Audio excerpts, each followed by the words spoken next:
CM Revanth రెడ్డికి BRS working president KTR బహిరంగ లేఖ రాశారు. 20,000 కానిస్టేబుల్ ఉద్యోగాలు భర్తీ చేయాలని రాష్ట్రంలోని పోలీసు ఉద్యోగ అభ్యర్థుల తరపున కేటీఆర్ డిమాండ్ చేశారు. నీళ్లు, నిధులు, నియామకాలు అన్నదే తెలంగాణ ఉద్యమ నినాదమని స్పష్టం చేశారు కేటీఆర్. ఇప్పటికే పోలీస్ శాఖలో 17,000 పోస్టులు ఖాళీ ఉన్నాయని ప్రభుత్వం ప్రకటించిందని, అయినా ఇప్పటికీ భర్తీ చేయలేదని విమర్శించారు. నియామకాల విషయంలో కాంగ్రెస్ తీవ్రమైన అన్యాయం చేస్తోందని ఆరోపించారు కేటీఆర్. కాంగ్రెస్ పై రాష్ట్రంలోని యువత తీవ్ర ఆగ్రహంతో ఉన్నారని హెచ్చరించారు కేటీఆర్.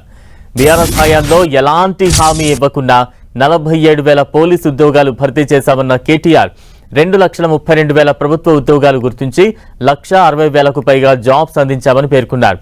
ఎన్నికల ముందు యువతకు డిక్లరేషన్ పేరిట హామీలిచ్చిన కాంగ్రెస్ అధికారంలోకి వచ్చి 2.5 ఏళ్లైనా ఉద్యోగాలు ఇవ్వడం లేదని ఆరోపించారు. సంవత్సరంలోనే 2 లక్షల ప్రభుత్వ ఉద్యోగాలు భర్తీ అని చెప్పి దారుణంగా మోసం చేసిందని, కేవలం 17,000 ప్రభుత్వ ఉద్యోగాలు మాత్రమే ఇప్పటిదాకా కాంగ్రెస్ ఇచ్చిందని విమర్శలు గుప్పించారు బీఆర్ఎస్ వర్కింగ్ ప్రెసిడెంట్ కేటీఆర్.